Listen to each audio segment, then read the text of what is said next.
First up is the woods, guarded by bush root. The first enemy you'll see is this pink flower that scales the tree and then lunges out at you. It won't stop either until you kill it, so avoid the attack and shoot it by either the root or the head. When you get to the waterfall, these logs will roll down slow, but you have to jump quickly to the next platform if you want to reach. Between the second and third waterfall here is an illusion floor. If you need to get this first aid kit, you'll have to be standing right on the edge where the floor ends to reach. Jump from here to this lantern to get to the first bonus area. Then later, instead of walking to the left of this waterfall where you fall down to the stretch run of the stage, stay right and make your way across these lanterns to an extra life and the second bonus round. Here you'll have to jump over the enemies on the top portion or shoot them if they get level with you. It's a good idea to grab the first aid kit to the left if you don't have full health. Up ahead is bush root. There'll be 2 lines of vines which you can swing from, but he can use them as a platform. He'll hop from one side to the other. Jump and get some shots in, and get ready to avoid the arm that throws shit at you from one of the trees. It can do some damage if you're not careful, so try to keep as much distance as possible. It makes it so much easier to avoid the projectiles. You'll take him down, and now it's onto the warehouse where Megavolt awaits. This is a bit of a strange warehouse. It seems more like a haunted house, with the creepy brick backgrounds, the lanterns, the genies in the lamp. Capcom couldn't resist putting in a haunted house level, I guess. Anyway, at the beginning, climb up these hooks onto this beam to find the first bonus level. These genies will keep coming as long as the lamp exists, so when you see them, duck and shoot the lamp before he spits fire at you. Also, the lamp can't be destroyed unless the genie is out of it, so you have to get up close to provoke the genie. When swinging on this pulley, jump up and shoot here to get to the next bonus. If you really want the gas canister in gold, let this platform slip down so you can walk across the platform easily, but on the way back you have to hurry or you won't reach. Be careful of these pricks on the magic carpets. They'll swoop down, shoot a flame at you, and then dart towards you. When they show up, shoot quickly so you can get rid of them before having to worry about avoiding them twice. Soon after is the boss, Megavolt. There'll always be a spark shooting back and forth on the floor, and Megavolt will fire an additional one either right at you or straight up into the air where it'll come straight back down. Keep your eyes up when he does that.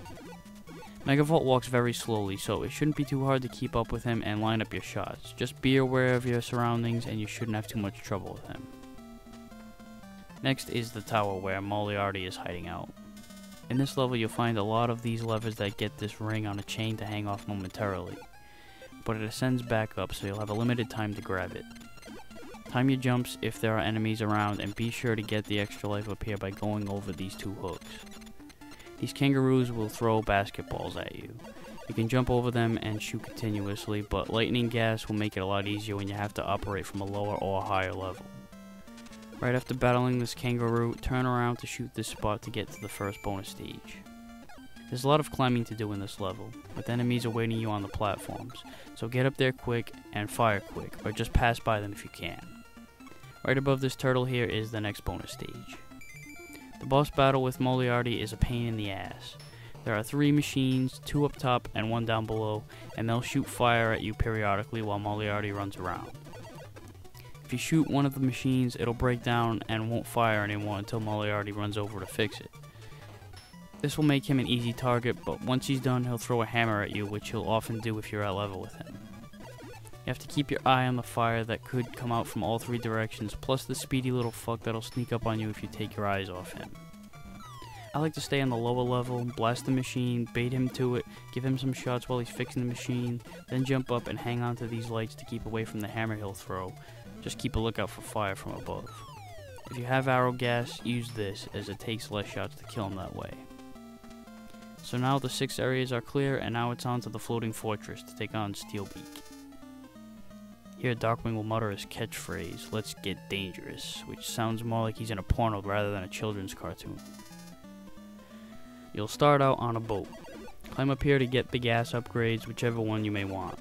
Just make sure you get the extra life up this way. Duck underneath this guy's cannonball shots and fire back. Just don't get greedy and stay standing for too long and you'll get blown away.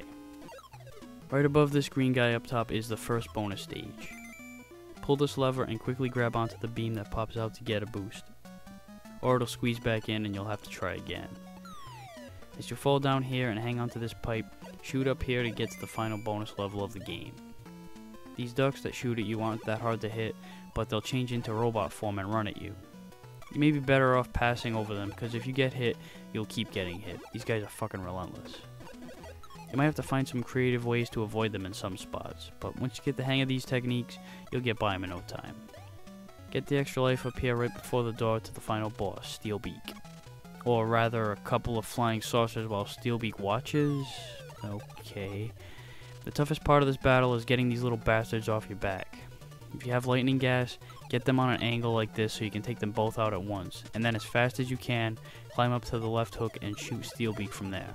Getting the shots out as rapidly as possible to take out the new saucers, because they'll just keep coming. If you get caught by these guys, you're going to lose some health, because the shitty recovery time will do you no favors here. After getting Steelbeak with enough shots, he'll take the elevator down, and his spot will be replaced with a first aid kit, so grab it if you need it. When he gets down to the floor level, it's time for the final battle. This should be epic and legendary, and, well, no, he'll just run back and forth like a jackass. Oh, and once in a while he'll throw a slab of steel at you slowly. Whoopee. As long as you keep using the center hook as a segue to avoid him and the steel blocks and fire at him each time he passes by, you should be golden. A pretty pathetic final boss. So you'll take him down, get a congratulations for saving the city, and Darkwing rides his motorcycle into the night. It reminds me of Mega Man, and I know that the game is similar enough, and I don't mean to sound like I'm knocking it for resembling another game by the same company, but I just had to point it out. I mean, it's... What the fuck? Are you serious? That's how they end it? He hits a rock and is sent to what surely will be a bloody landing? Now, I know that Darkwing is often the victim of slapstick, but this is pretty weak, to be honest. Oh well. At least the game is very solid, which makes up for the misfire of Tailspin. It's not the most challenging game of all time, but it's very balanced. It controls well, looks great, and above all is generally a fun game to just pick up and play. Darkwing Duck would be the last of the Disney afternoon shows to get an NES game, but we would see others in future consoles. But if all these shows could get a game, why the fuck wasn't there a Gummy Bears game? If we could get fucking bonkers, why the hell not Gummy Bears? It would be such a nice fit for a side-scroller adventure, collecting gummy berry juice to power up a super jump specialty. There were a ton of characters for enemies. It would have made so much sense. Now, I know that Disney games came out after Gummy Bears' popularity peaked, but so what? This hasn't stopped other licenses to take place. Anyway, I didn't mean to suck the life out of Darkwing with that little rant, but I had to get it out of my system. So get a copy of Darkwing Duck if you like the other Disney games and you want to beef up your Nintendo collection. It's very underrated in my opinion. So that wraps up this edition of Aqualung's Game Reviews. See you next time. Let's